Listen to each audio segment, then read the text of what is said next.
검찰이 태양광 발전 비리 혐의를 잡고 한전을 압수수색했습니다. 돈을 받고 업체의 편의를 봐준 정황이 있는 것으로 알려졌습니다.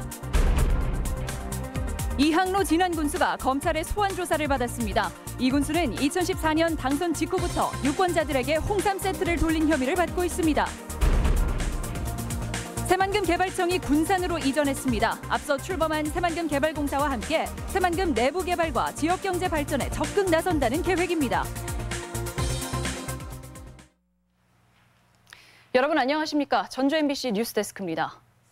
검찰이 한전 전북지사를 전격 압수수색했습니다. 태양광 발전 관련 비리가 포착됐기 때문입니다. 한전 직원들이 내부 정보를 이용해 태양광 허가를 따낸 혐의인데요. 일반인들의 태양광 투자가 몰리는 상황에서 한전 직원들이 각종 이익과 편의를 독차지한 사실이 드러날지 주목됩니다. 박연선 기자입니다. 검찰이 한국전력 전북본부를 전격 압수수색했습니다. 수사관들은 태양광 사업 인허가 과정과 관련한 각종 서류와 컴퓨터 하드디스크를 확보했습니다. 검찰은 일부 직원들이 특정 태양광 업체에 사업 편의를 제공하고 수천만 원을 챙긴 것으로 보고 있습니다. 이들이 전력을 매입하는 과정에서 후순위 업체들에게 금품을 받고 대가로 마땅한 기술 검토도 없이 전력 수급 계약 순서를 바꿔줬다는 겁니다. 이뿐만 아닙니다. 일부 전현직 직원들은 가족들 명의로 태양광 발전소를 세우고 허가 과정에 서로 특혜를 줬다는 혐의도 받고 있습니다. 배전이나 발전 설비 용량을 꼼꼼히 따져 취소시키는 일반 사업자와는 다른 기준이 적용될 수 있어 중립성을 훼손했다는 지적까지 나오고 있습니다. 앞서 지난달에는 뇌물을 받고 특정 업체에 수백억 원대 공사를 몰아준 한전 직원들이 중형을 선고받기도 했습니다. 이딴 내부 비리에 한전은 법적 도덕적 책임을 피할 수 없을 것으로 보입니다.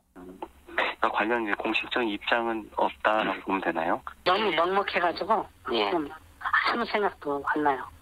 검찰은 태양광 발전 사업에 대해 광범위하게 조사하겠다고 밝혀 관련 수사는 더 확대될 것으로 보입니다. MBC 뉴스 박연선입니다. 유권자들에게 홍삼 세트를 돌린 의혹이 제기된 이항로 진안 군수가 검찰에 소환돼 조사를 받았습니다. 이 군수는 혐의를 모두 부인했지만 검찰은 이 군수에 대해 공직선거법 위반 혐의로 구속영장을 신청할 계획입니다. 한범수 기자입니다. 공직선거법 위반 혐의를 받고 있는 이항로 진안 군수가 피의자 신분으로 검찰에 소환돼 3시간가량 조사를 받았습니다. 검찰은 이항로 군수가 2014년 민선 6기 단체장으로 선출된 직후 유권자들에게 수시로 홍삼 세트를 돌리며 재선운동을 펼쳐온 혐의를 잡고 수사를 벌이고 있습니다. 이 군수가 유권자들에게 돌린 홍삼 세트 금액이 수천만 원에 달할 거라는 게 검찰의 판단입니다. 검찰 포토라인에선 이항로 군수는 국민들에게 죄송하다면서도 검찰 조사에 황당한 부분이 있다며 자신은 억울하다는 반응을 보였습니다. 세상은 이렇게 의혹만 가지고 사는 세상이 아니지 않습니까? 그래서 잘못된 것이 있으면 벌 받아야 하고. 이 군수에 대한 검찰 수사는 유권자들 간 통화 내용이 담긴 녹음 자료에서 시작됐습니다. 이 군수가 단체장직에 당선된 이후 주민들에게 줄곧 선물을 돌려왔다는 내용인데 검찰은 이 녹취와 이 군수 간의 연관성을 추적하고 있습니다. 제가 알아서 이렇게 정리하겠습니다. 했어요. 알았다고 선물 잘 했습니다. 그러니까 뭐 거기서는 애썼다 고생했다. 검찰은 또 이 군수를 대신해 직접 홍삼 세트를 살포한 것으로 알려진 측근 박모 씨를 구속 기소했습니다. 이 군수는 검찰 조사에서 자신에게 제기된 혐의를 모두 부인한 것으로 알려진 가운데 검찰은 이 군수에 대해 구속영장 신청을 검토하고 있습니다. 이항로 군수는 진안군 보건소장 임명 과정에서 인사권을 남용한 혐의가 인정돼 지난 11월 법원으로부터 벌금 500만 원을 선고받았고 앞서 9월엔 유권자 모임에서 지지를 호소했다는 이유로 벌금 70만 원이 내려지기도 했습니다. MBC 뉴스 한범수입니다.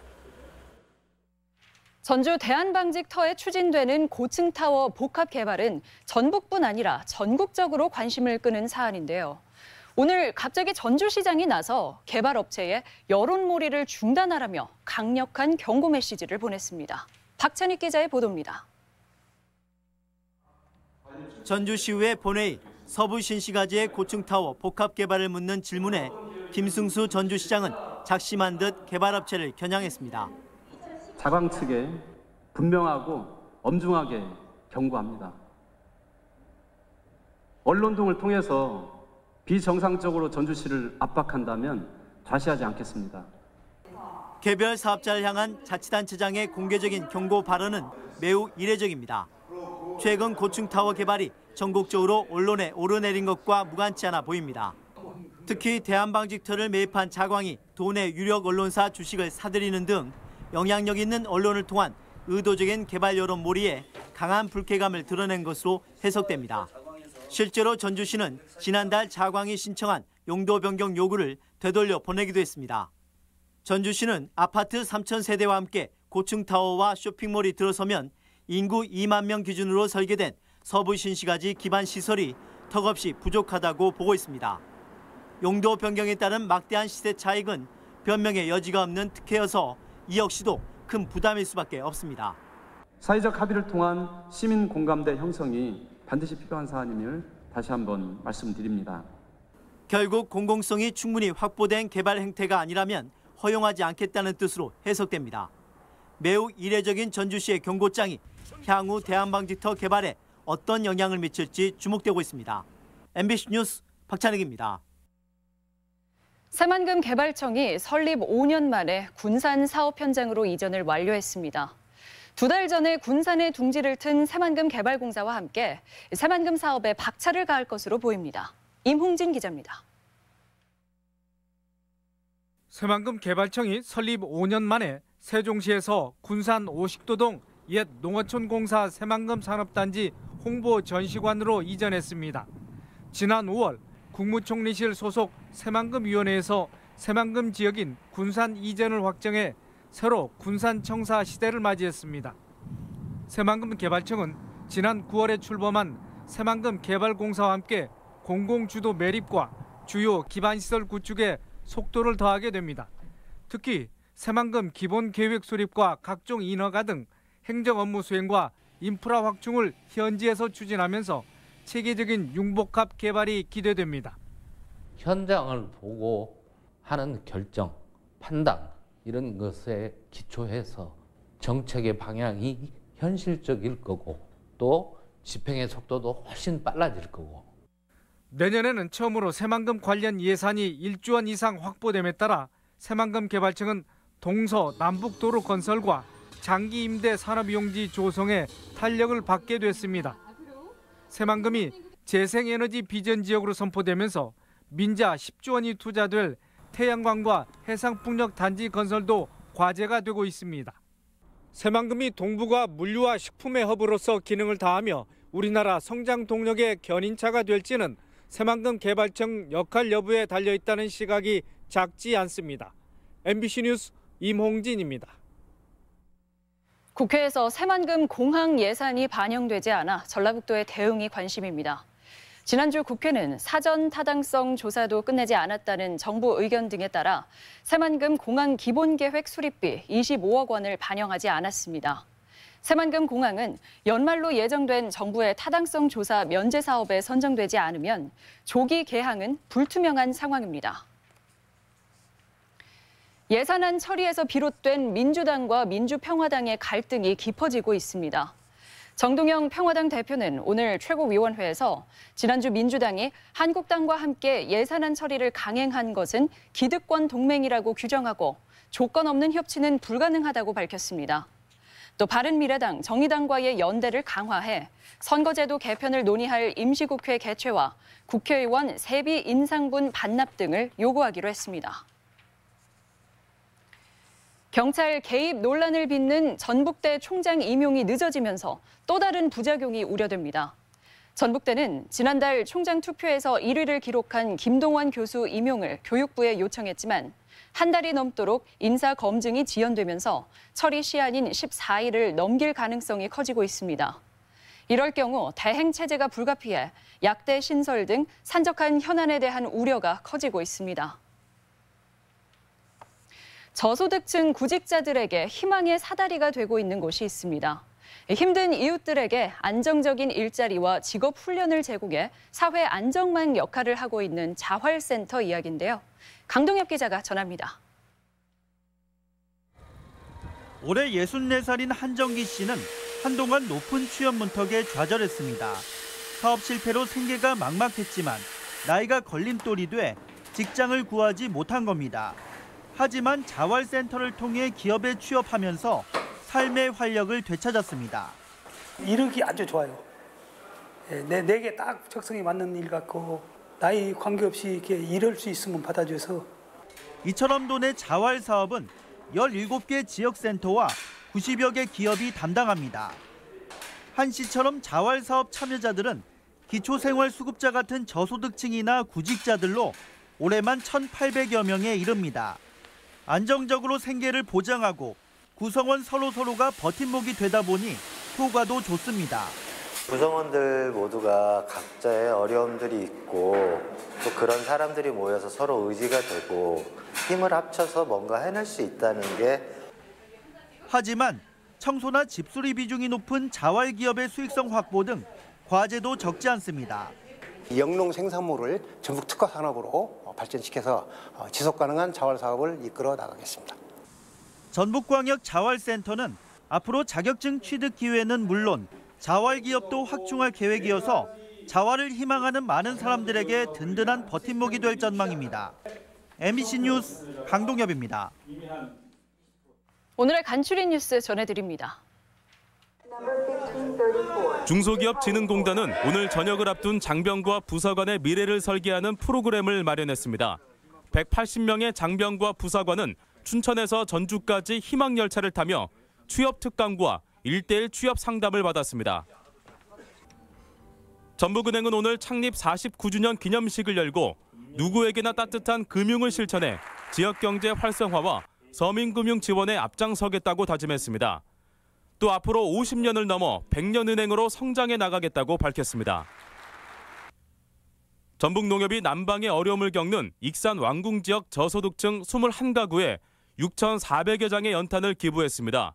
농협은 지난달에도 연탄과 난방용품을 전달하는 등 기부 활동을 전개하고 있습니다. 대한건설협회 전북도회는 도청을 방문해 소외계층에 써달라며 불이웃 돕기 성금 2천만 원을 전달했습니다. 회원들의 기탁금으로 성금을 내고 있는 대한건설협회의 기부 누적액은 2억 3천만 원에 달합니다. 간추린 소식이었습니다. 다음은 희망 2019 나눔 캠페인 성금을 전주 MBC에 맡겨주신 분을 소개해드립니다. 남원시 월락동 문강현님께서 100만 원을 보내주셨습니다. 보내주신 성금에 감사드립니다. 보건의료노조는 오늘 전북대병원 앞에서 기자회견을 열고 국립대병원에서 청소와 경비 등에 종사하는 파견직 노동자들이 저임금과 고용 불안정에 시달리고 있다며 정규직 전환이 필요하다고 촉구했습니다. 이들은 정부 방침대로라면 정규직 전환이 올해 상반기에 이루어졌어야 했다며 병원 측을 상대로 투쟁 강도를 높여가겠다고 밝혔습니다. 국민연금 주거래은행의 전주 사무소가 혁신도시에 신설됩니다. 국민연금에 따르면 주거래은행이 최근 신안에서 우리은행으로 바뀌면서 혁신도시 우리은행 지점 건물에 위탁자금 결제를 위한 전산센터가 개설됩니다. 우리은행은 1,000억 원을 들여 2개 층 규모의 전산센터를 운영할 계획인데 인력과 장비 등 지역경제 파급 효과가 연간 300억 원에 달할 전망입니다. 실직자를 위해 군산에 개설한 수면 비행선박 위그선 취업 프로그램이 가시적인 성과를 보이고 있습니다. 군산 고용위기 종합지원센터는 지난 8월부터 위그선 정비사와 운항관리사 교육 과정을 운영했는데 현재까지 40명이 참여해 16명이 취업했다고 밝혔습니다.